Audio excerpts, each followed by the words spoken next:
As I mentioned earlier, I was at this retirement dinner last night for Eddie, and I was seated at a table, and I ended up being seated with a gentleman some of you may know. His name is Kerry Harvey Cutter, and Kerry's a good Episcopal, so he said, "Hey, Nettie, you preach lectionary?" I said, yes, Kerry, I do. He said, "Well, you know, it's the story of the prodigal son." I said, yes, sir, I do know that. And he said, "Well, golly, that's like preaching 101. You can't preach that. You shouldn't even call yourself a preacher." I said, "You're right. You're absolutely right." Then I went home and I thought, I can't preach this sermon. I'm terrified. This is a hard sermon. Has anyone ever heard this sermon before? Yes, you have. It's right out of the file. We've all heard this passage, this sermon, many, many times. It doesn't make it easier, right? It makes it harder. All right, so let's just start with a little bit of information that is going to be really difficult on our young adults. And so this is going to be one of those times when their jaws are just like. But I just need to kind of inform them this is the way it worked long ago when I first started driving. When I first started driving a car, which was a long time ago, the situation with driving a car was that you learned how to drive a car. You also had to learn where the heck you were going in a car. They called this navigation. So when you first start driving, you're like, well, I just need to get to the high school, so I'll just draw a line between my house and the high school, and I'll just kind of drive through yards and alleyways and driveways and get there. And then you start realizing that you really shouldn't do that. You have to start to figure out the route. Now, I know this is going to be baffling, but this is how it worked as far as driving. There was no one to tell you where to go. You had to figure it out yourself. And so what happened was there was this, and I remember when this happened, my mother, she said, "Dan, I've got something for you for Christmas." And so she said, it's got it wrapped up, and I saved the box. And she said, "Well, here, I've got this for you." And she gave this to me for Christmas. This is the Garmin C530. And I said, "Well, Mom, what is it?" She said, "Oh, it's this little box, and it's going to tell you where to go." I said, "I don't need that. I have no use for this thing." So I was wrong, okay? So I've got in here my little Garmin, and we want to see what they look like. This was like new and improved back in the day. Ooh, remember this stuff? Ooh. Recalculating. Thanks, Mom. There's like 3 of them stuck in there now. When I went to high school and I was driving in high school, you would be able to brag to your friends that you drove an hour from home. You could say that to your friends. Be like, "I've driven an hour." And see, that was bragging because in order to drive an hour away, you had to figure out how to get somewhere an hour from here. And then when you were there, you had to figure out how to get home again. And it was like a big deal. So I remember the first time I drove 1 hour from my house to serve as a counselor at Camp Fernbrook. I remember, and it's Camp Fernbrook, folks. It's in the middle of the woods. So I figured this out. I got to Camp Fernbrook. Wow, I drove 1 hour. I remember the first time I drove 3 hours to Bloomsburg University, where I attended. It was like, wow, 3-hour tour. Did it. And so what would happen inevitably for a lot of us is that you would start driving towards a destination, and in order to get there, you had looked at a map prior to leaving the house. Now, if you didn't do that, you were actually trying to look at a map while you were driving. And you want to talk about distracted driving, okay? I mean, texting has nothing on what we used to do. You would balance this thing in your lap, and you'd be like, "Oh," and you would be driving along, hopefully with some idea. But what would inevitably happen was you would get lost. And for a lot of us, it was very common to be what we would either call lost or completely lost. There was two categories. Lost is when you know at least maybe what state you're in. Completely lost, you're not even sure what state you're in anymore. Okay? And so when you're completely lost, a map is useless. Okay? If you can't spell a word, a dictionary is useless. Hate to tell you that, right? So, but don't we use dictionaries? Okay. Just guess it close enough that Google can finish it for you. Do you do that? I know you do. So you're driving along and you're lost, or you're completely lost. The map is not useful because you're not even close enough to know where you are on the map. So we would solve that problem by, in our modern context, calling our parents. But, of course, back in the day, we couldn't do that, right? So we don't have a phone. We don't know where we are. Can you believe that that world's gone, right? It is gone, never to return again.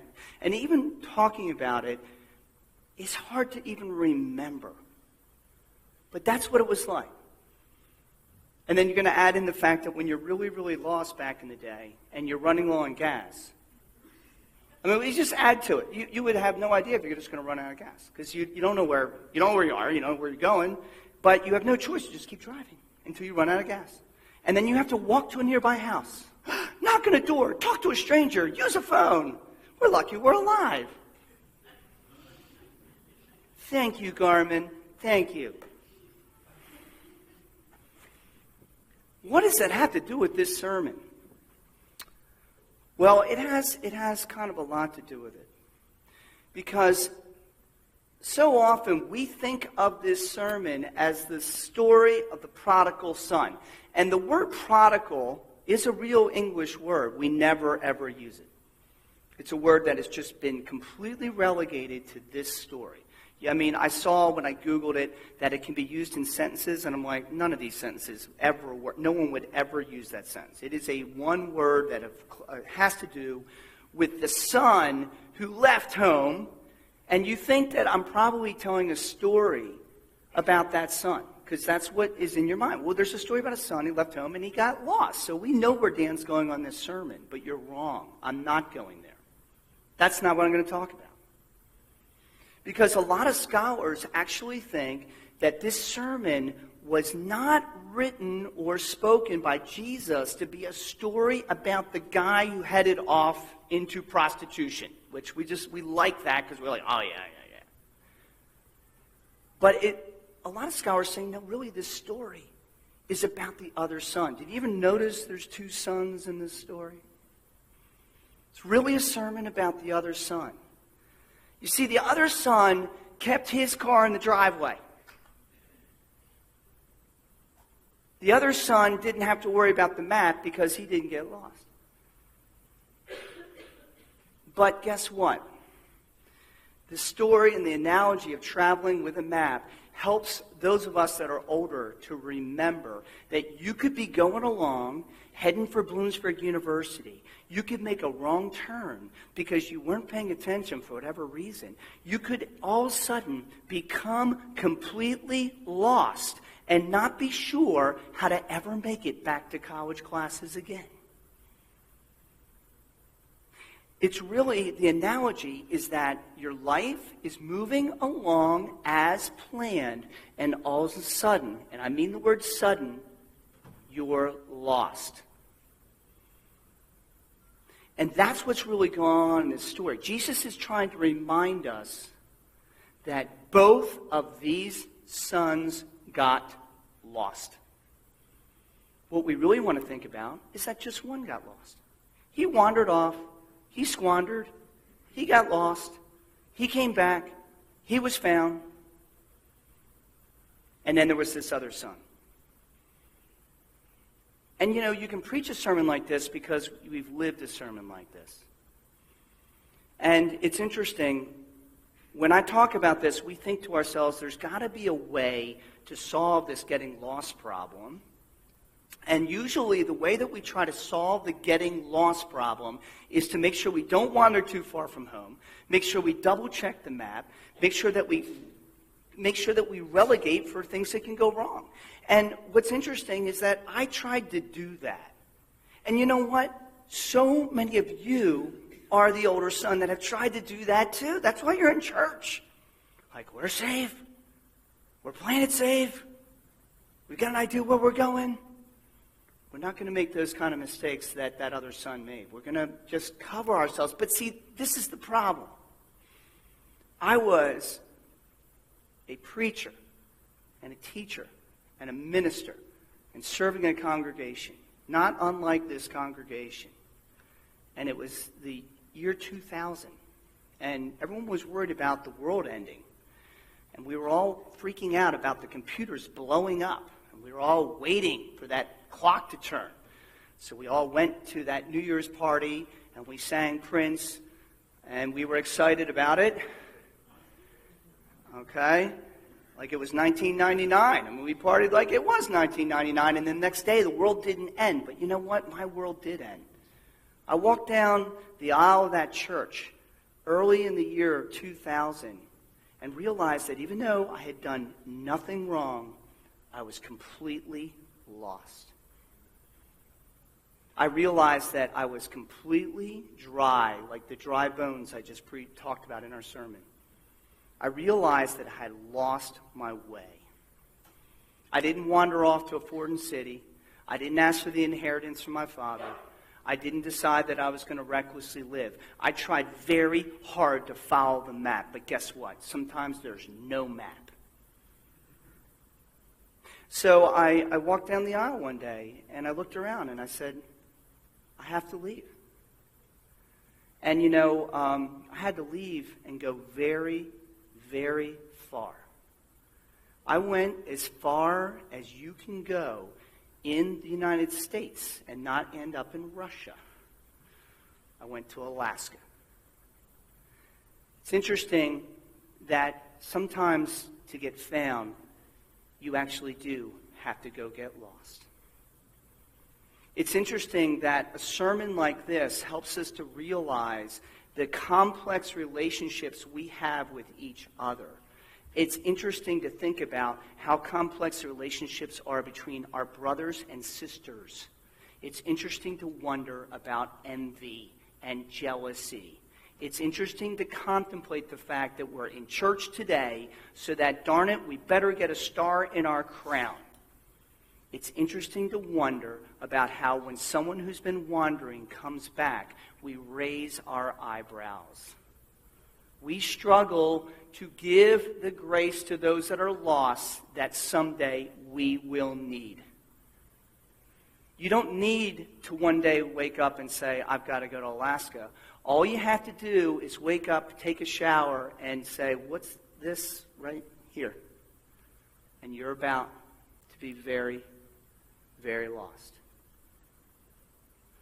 Don't know what that lump is. Never felt that before. It's really a sermon about the fact that in our lives we will fluctuate between these two roles of the son who is returning and hoping for God's grace, and the son who stayed in the driveway and wonders how the heck I got lost by never even leaving. No one's going to be able to sit through this sermon or anyone like it and ever figure out how to beat this system. It's not beatable. Our lives are journeys, and they are always changing. We know that if we deny the grace of God from another, that someday that very grace we need so desperately will be denied of us. And yet, we still do it, and so do I. So we are here to worship as we are every Sunday to say, golly, why can I not give the grace that I myself need? Why are we so mean-spirited? Why do we refuse to go into the party? Now, the last time I preached this sermon, everyone remembers this, I decided to go into the party for a brief moment. So I will go into the party again. There is loud music and what? Dancing. So let me just... I'm in the party. I'm in the party. Hi, choir. I'm in the party.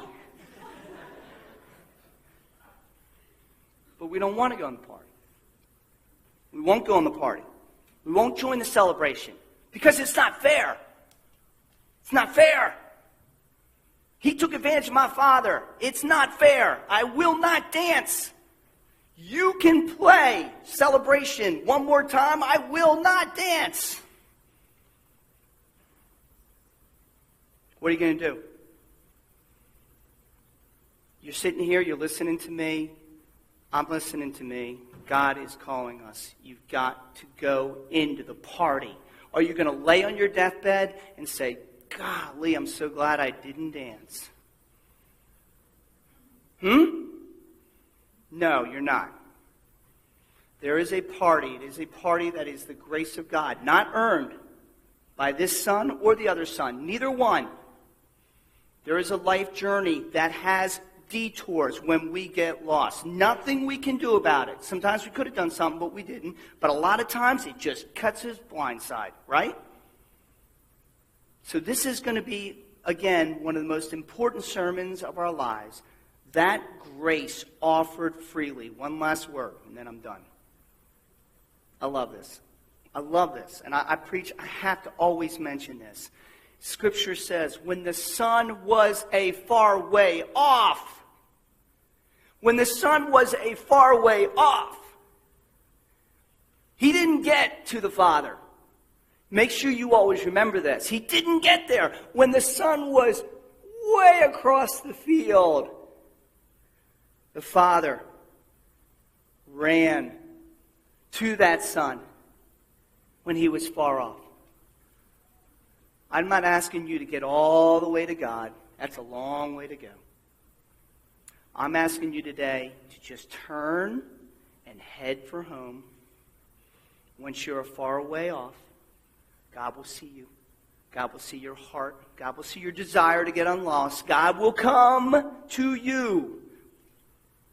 And God will come to me too. Amen.